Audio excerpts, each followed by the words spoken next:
wacana dan usulan terkait pelaksanaan pemilu 2024. Pemerintah, DPR, dan KPU belum bulat menentukan tanggal pelaksanaan pemilu serentak 2024. KPU mengusulkan Februari agar tidak terlalu mepet pilkada serentak pada bulan November. Sementara pemerintah melalui Mendagri usul April. Sejumlah usulan dan wacana pengemuka terkait pelaksanaan pemilu 2024. Berikut sejumlah usulan terkait pelaksanaan pemilu 2024 yang dirangkum kumparan.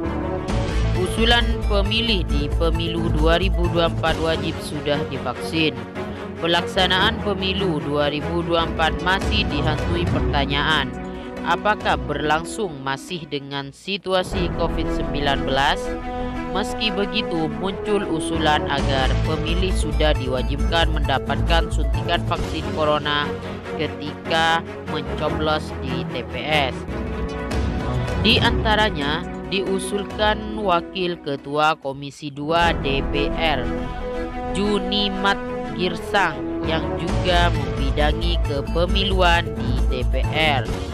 Dia menyebut pemilih divaksin merupakan sebuah keharusan. Ia membandingkan sejumlah aktivitas masyarakat yang kini hanya diperoleh bagi mereka yang sudah divaksin. Kalau tentang wajib vaksin, itu harus jadi kewajiban dan keharusan. Karena ini syarat sebagai warga negara Indonesia sekarang ini. Contoh naik pesawat. Ya, pemilu juga wajib, maka kalau ditanya apakah wajib, saya katakan wajib,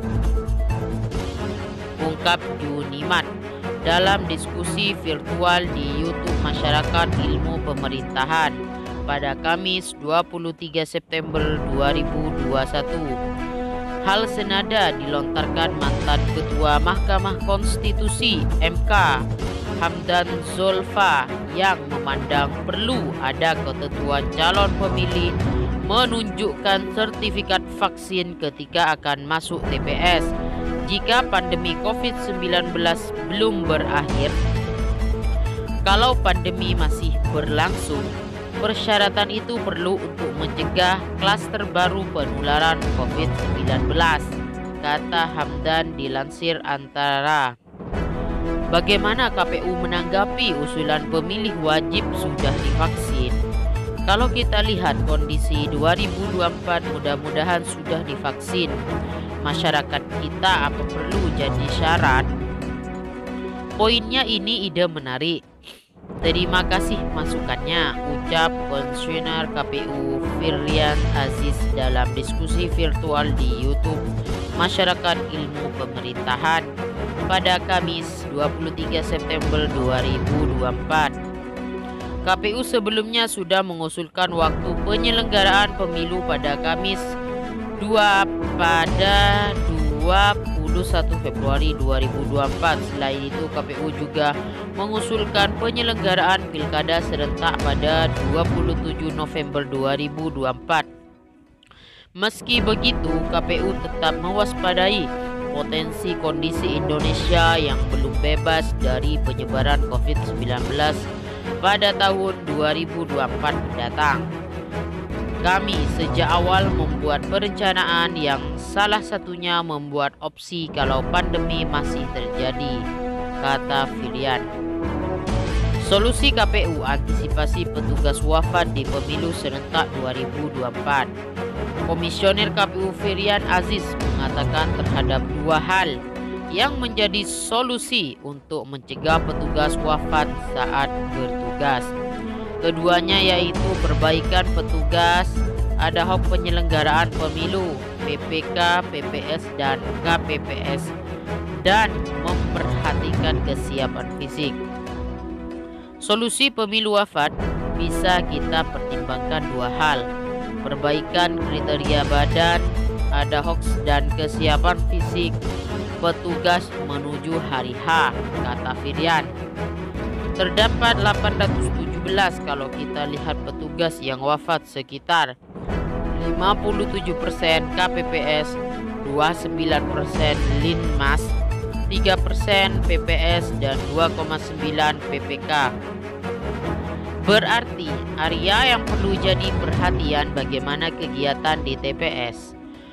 Wirian mengatakan berdasarkan pengalaman, semakin banyak proses pemilihan di daerah, maka semakin besar kemungkinan petugas wafat karena kelelahan. Kalau kita perhatikan sebaran di daerah yang terbanyak dan tidak ada, semakin banyak pemilih semakin banyak petugas wafat. Data terbanyak di Jabar 139 orang, Jatim 107 orang, Jateng 94 orang, yang 0 Maluku Utara, Gorontalo, dan Babel 86% yang wafat dari KPPS dan Linmas. Itu terjadi pada petugas TPS dan 94% terjadi pada hari pemungutan suara dan setelahnya. Bawaslu usul kampanye pemilu 2024 di medsos diatur. Anggota Badan Pengawas Pemilu RI Fred Edward Siregar menilai perlu inovasi jelang pemilu dan pilkada 2024. Apabila Indonesia masih dalam situasi pandemi COVID-19, hal-hal yang dapat mengundang kerumunan selama pelaksanaan pemilu seperti kampanye sebaiknya dicarikan alternatif yang sesuai prokes. Oleh sebab itu, ia mengusulkan nantinya para paslon diberikan keleluasaan lebih dalam berkampanye tidak langsung, salah satunya di media sosial. Meski diakuinya perlu ada peraturan Komisi Pemilihan Pemilu yang mendetail terkait kampanye medsos ini agar teratur. Ini kesempatan di mana kita melakukan renovasi kampanye dengan situasi masa pandemi. Tentu bagaimana regulasi di medsos perlu diatur. Selama ini kan cuma yang resmi-resmi dan PKPU enggak ngatur secara detail kampanye atau iklan di medsos, kata Frit dalam diskusi di YouTube Masyarakat Ilmu Pemerintahan. Itu bisa kita lakukan sehingga di medsos yang bersifat hoax akan lebih mudah kita take down dan kita tahu mana kampanye liar, mana yang memang tugas paslon dan parpol. Lebih lanjut, Frit menerangkan jika mengacu pada PKPU nomor 13 tahun 2020 tentang pelaksanaan kampanye pada pilkada di masa pandemi, ada beberapa metode kampanye yang mungkin dilakukan, yakni pertemuan terbatas, tatap muka, debat publik, penyebaran bahan kampanye, hingga iklan. Kendati demikian, pada pilkada 2020, Frit mengungkapkan Bawaslu masih menemukan 2,584 pelanggaran kegiatan kampanye yang tak sesuai prokes, padahal sudah ada pengawasan aparat keamanan hingga Satgas COVID-19. Itulah sebabnya Frit menyarankan perlu inovasi-inovasi kampanye sebagai antisipasi pemilu 2024. Apalagi masih dalam situasi masa pandemi, di mana kalau misalnya untuk di tahun 2024 pilkada kalau kampanye 45 hari dan semuanya online, gak ada tatap muka, silahkan juga buat media cetak atau lain tanpa melanggar UU. Misalnya yang melanggar UU itu melakukan kampanye di rumah ibadah serta fasilitas pendidikan dan pemerintahan, ujar Frit. Politikus PDIP usul pemilu 2024 digelar Mei, kampanyenya 3 bulan. Wakil Ketua Komisi 2 DPR Junimat Girsang mengusulkan pemilu 2024 dapat dilaksanakan lebih dekat dengan pilkada. Hal ini bertujuan untuk mengefektifkan anggaran pemilu, mengingat kesulitan anggaran ekonomi pemerintah di tengah pandemi corona yang tak kunjung usai.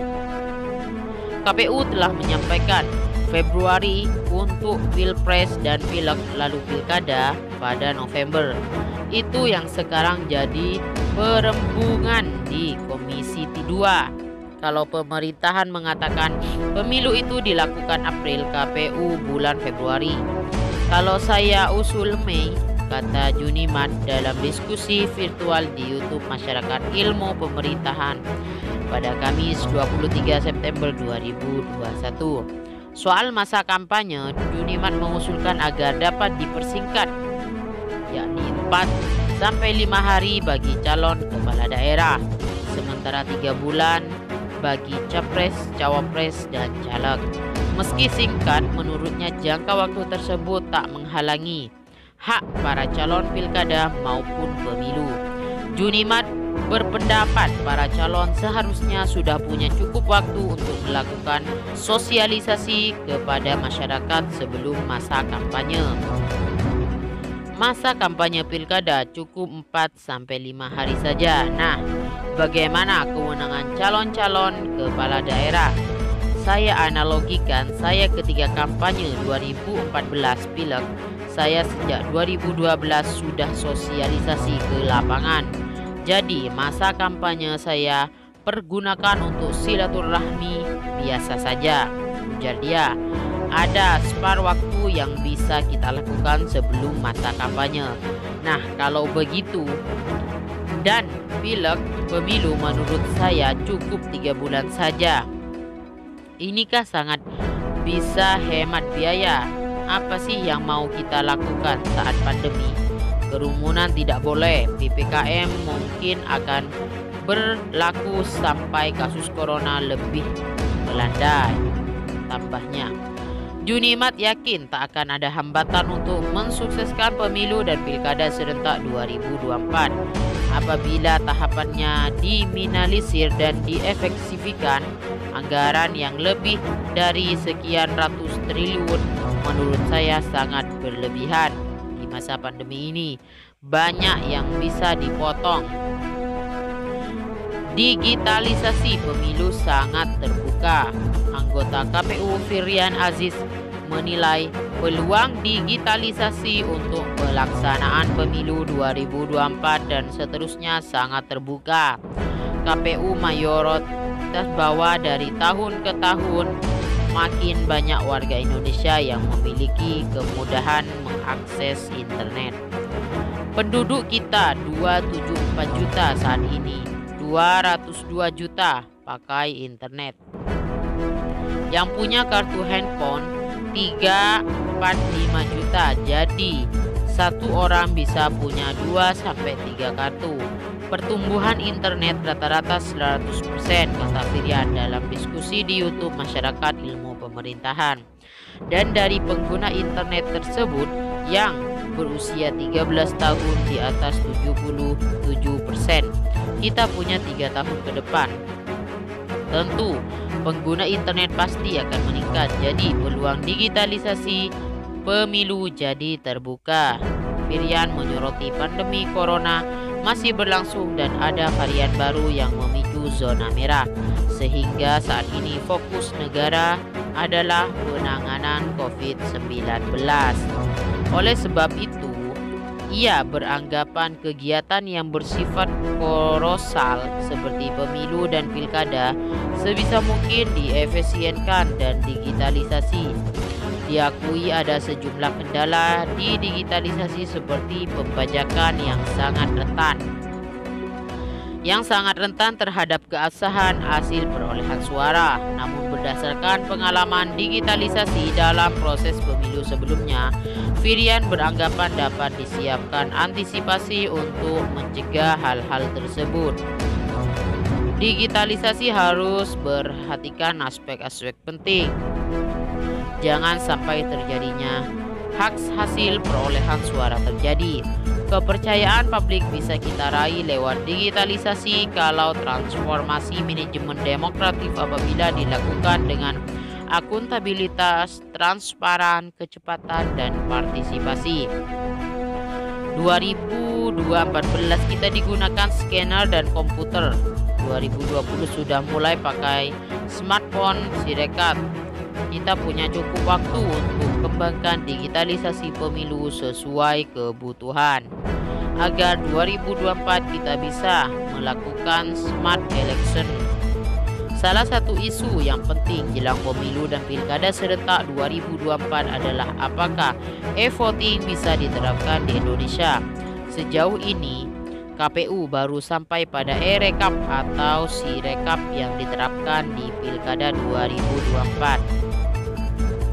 KPU menggunakan aplikasi sistem rekapitulasi hasil perhitungan suara dalam penetapan dan rekapitulasi hasil perhitungan suara di TPS. Adapun aplikasi ini digunakan bersama aplikasi sistem informasi data pemilih dan sarana informasi hasil perhitungan suara mulai dari TPS hingga ke rekapitulasi nasional yakni